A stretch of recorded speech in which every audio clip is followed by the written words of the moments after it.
Yo, what's up guys? I'm Nuo, and today I'm going to be going over the 4 builds I plan on bringing into Day 1 Vow of the Disciple. The build you want to bring into a Day 1 raid is not going to be the same build that you can mow over lost sectors or mow through strikes on. This is going to be a build specifically designed for playing under level, playing your life, and getting the job done. The priority on Day 1 is always at first staying alive. After that, you've got your ad clear, you've got your crowd control, you've got your DPS. There are various different things that you need to keep track of on Day 1, but at the forefront, like I said, staying alive is most important. Run a few underlight raids with my team. Underlight isn't necessarily the best simulation of what a Day 1 experience is going to be like because we already understand the mechanics and stuff behind the raid, but it does give you a good understanding of what weapons might perform well. So with that being said, you might see some background footage in this video from either a master VOG we did last weekend where we were pretty much 30 levels under and our weapons were 40 under. So even then the weapons were weaker than they generally are. So you can just basically assume weapons are going to perform even better than they did in that scenario. To set expectations, I'm a hunter main, so I'm going to be running Day 1 on a hunter. So all 4 of these builds will be hunter. I might try to get some builds out for what my teammates are going to be running and generally what our team comp will be. I can tell you right now we're running 4 warlocks, 1 titan, and 1 hunter. Me being the only hunter. So I might try to get some videos out for what our warlocks are running and even some what our titan is running. But for this video, it's just going to focus on the 4 different builds I have for my hunter. The first build I'm running takes advantage of Void 3.0, and even though Heart of the Pack got removed and combat provisions really got gutted and removed, there are some redeeming aspects of Hunter this season, especially with volatile rounds. So I'll be running Trapper's Ambush, Stylus Executioner, Echo of the Undermining, aka Old Oppressive Darkness, but slightly weaker, Echo of Persistence, and Echo of Remnants, and I'll be pairing that with Omnioculus.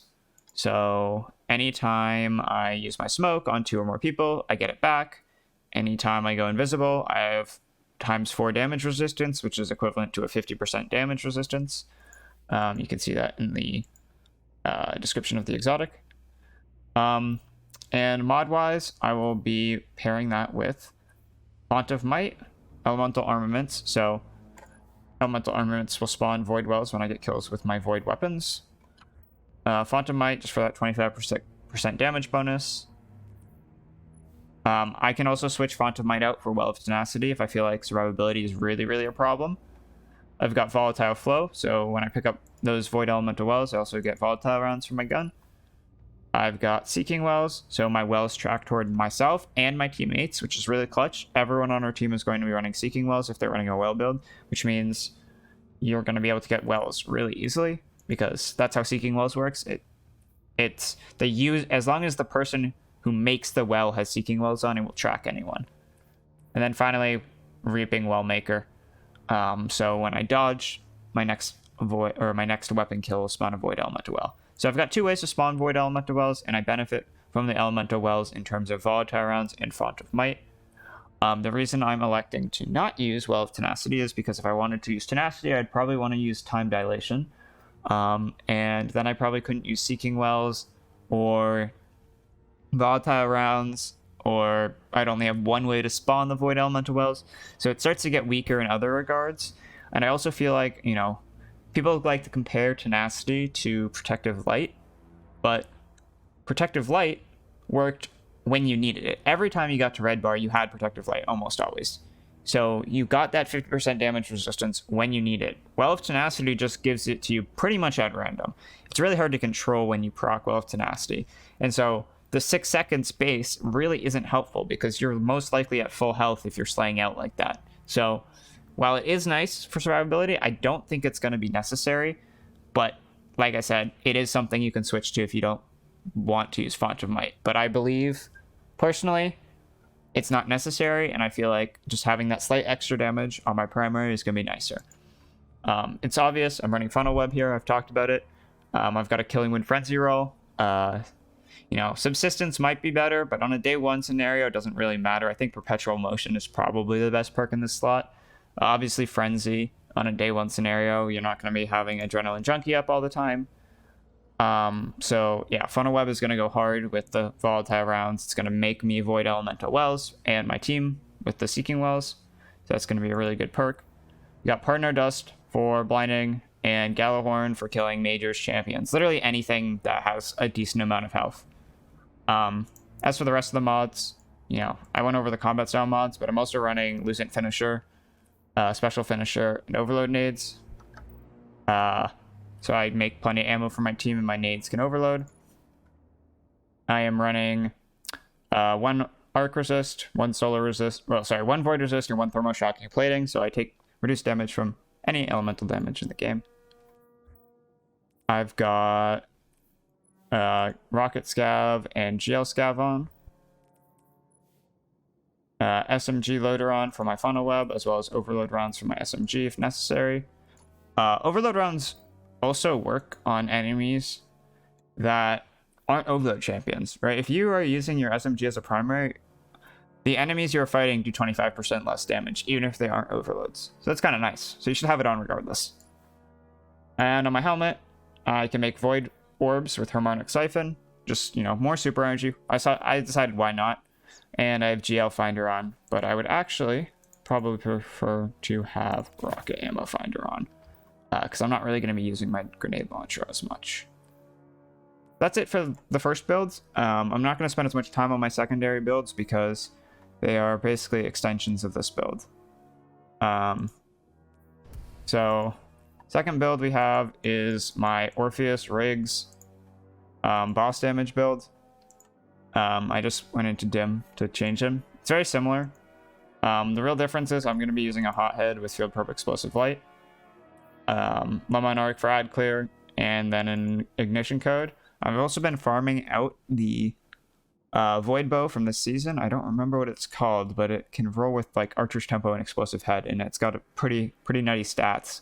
So that might be a good replacement to Lemon Arc if I need it. I've got a Blinding GL on too. I decided to go with I think the Slide Shot would be better with this build. I don't know, just a feeling. It, like I said, I could use Partner Dust. Either one works. And the mods I'm using are slightly different, right? So I'm going to be using Supreme Wellmaker. Still Lucent Finisher, but Supreme Wellmaker so I can spawn Stasis Orbs when I cast my super. Because this is a DPS build, I have Orpheus Riggs on, so I get 3 shots with my Mobius Quiver. Elemental Armaments, Volatile Flow, Overlay SMG. So my helmet and arms don't change, and neither does my chest. So it's really, the only difference is I don't have Font of Might on, and instead I have Supreme Wellmaker. Now, the reason I have Supreme Wellmaker is because our strategy going into a damage phase is probably going to involve at least 2 Stasis Warlocks. Now, the reason this is because Stasis Warlocks are super strong at making sure you're not getting flinched during damage by throwing Stasis turrets down. They can control the enemies, so when you come out of a damage phase, you don't get absolutely annihilated by the adds, if, you know, that's an issue. And they can utilize Font of Might. We have 4 Warlocks, we only really need 2 Wells. And so they can utilize Font of Might with either a Stasis Rocket or Stasis like the Palmyra B, or they can utilize the Linear Fusion Reed's Regret, which I also have on me. So both those are good options. You know, I don't need volatile or I don't need high energy. Well, I can't speak. I don't need Font of Might. So I might as well just put Supreme Wellmaker on in that situation. This build I'm going to be using if it's a boss that its damage phase is probably less than 20 seconds. If the damage phase is longer than about 20 seconds, I don't see myself needing this build, and I have a build that's more focused on sustained damage over longer periods of time. This is great and all for burst damage, right? I've got debuff for the rockets, so we don't need to use a divinity. So after I cast my super, I'll throw my nade on a boss. And, you know, I only need heavy for damage. So in theory, if we need it, I can switch to Izanagi like this.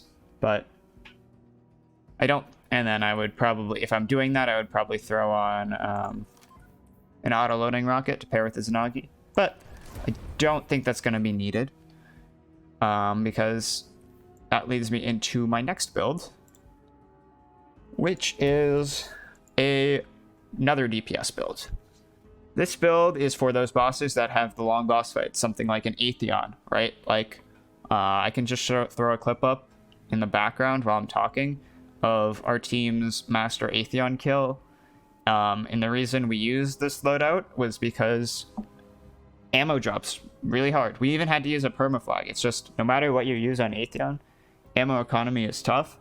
Obviously, our weapons were minus 40. This is Master. He has way more health. So it's not going to be that hard to do damage on day one, but it's safe. Linear fusion rifles, especially with triple tap and firing line, have an absurd amount of ammo reserves. And as opposed to rockets, which you can burst through all your ammo in one phase quite easily. So the reason I'm using... Actually, let me show you my aspects and fragments. I'm using Grim Harvest and Touch of Winter, which allows me to get 5 fragments. Whisper of Chains, Impetus, Durance, Shards, and Torment. This build is all about, having good grenade uptime,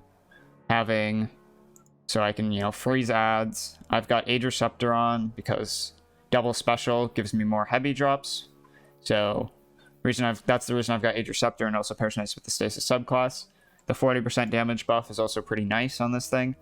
I've got a Blinding GL on, and then obviously my reads. I've got Aeons on because the new Arms exotic isn't really all that great. An alternative might be Frosties or Warmhusk, but I think Aeons is just pretty safe. If you do manage to finish a champion, you get double ammo drops with Lucent Finisher, and if that's the case, we might end up swapping. If we get that much ammo, I could definitely see myself swapping over to a Stasis Rocket for more damage, or even, just going back to Tether. But we'll see. As for the mods, I've got, like I said, Lucent Finisher. I've got a Utility Kickstart to fill in that last spot. Linear Fusion Scav.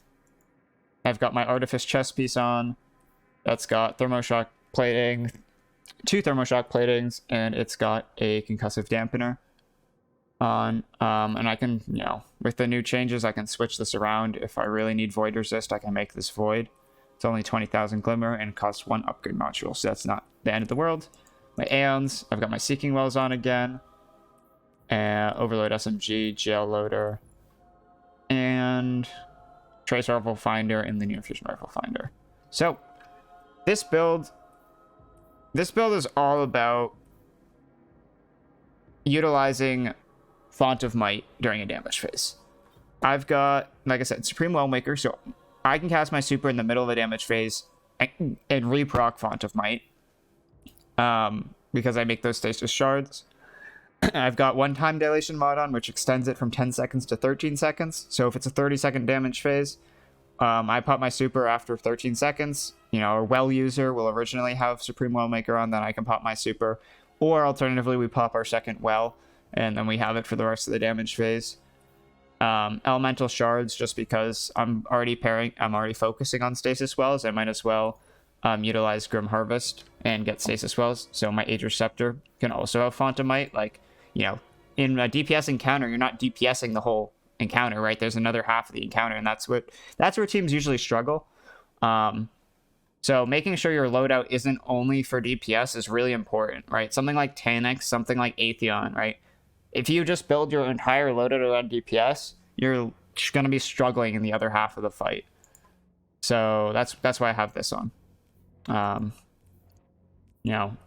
why I have the Age Receptor and the Blinding GL. It's like killing those ads is important.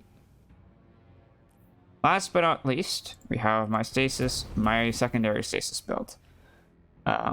Again, I'll be using Aeons with this build. Same aspects and fragments. I will be running, this is a Salvo build and Galahorn.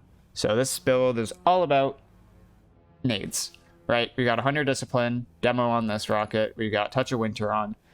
It's just having as many Stasis nades as I can down on the ground. Again, though, I'm still not even using the new exotic just because I feel like Aeons are better for ammo. This is similar to my first build, where this build would be a build I would use in a encounter focused on ad clear, right? So we've got Lucid Finisher, we've got Well of Life with Special Finisher, Explosive Wellmaker, so I can make solar orbs. Bountiful wells, so I make 2 solar orbs when I make proc explosive well maker. Seeking wells, so they track toward my team. And well of tenacity. Just because I'm not really using well of tenacity, but I didn't have any other mod to put on there. So if someone is using a void build on my team, I can still make them void wells. That's the point of that. It's not for myself, but for my team. And in combination with bountiful wells will mean I'll actually make 2 void wells. And even though I don't need them, my team can use them, as well as the solar wells I'm making. So that's kind of the point of that. That's really the 4 builds I have. I have plenty of other weapons, right? So I've got my field prep explosive light hothead here, right? We got my Galahorn. Got triple tap firing line reeds for damage. I've also got a field prep clown rocket, which, by the way, don't think is going to be meta at all on day 1. You run out of ammo way too fast, and you'd rather have a total damage rocket, something like explosive light. I've got an auto loading explosive light to pair with Izzy swaps if I need to.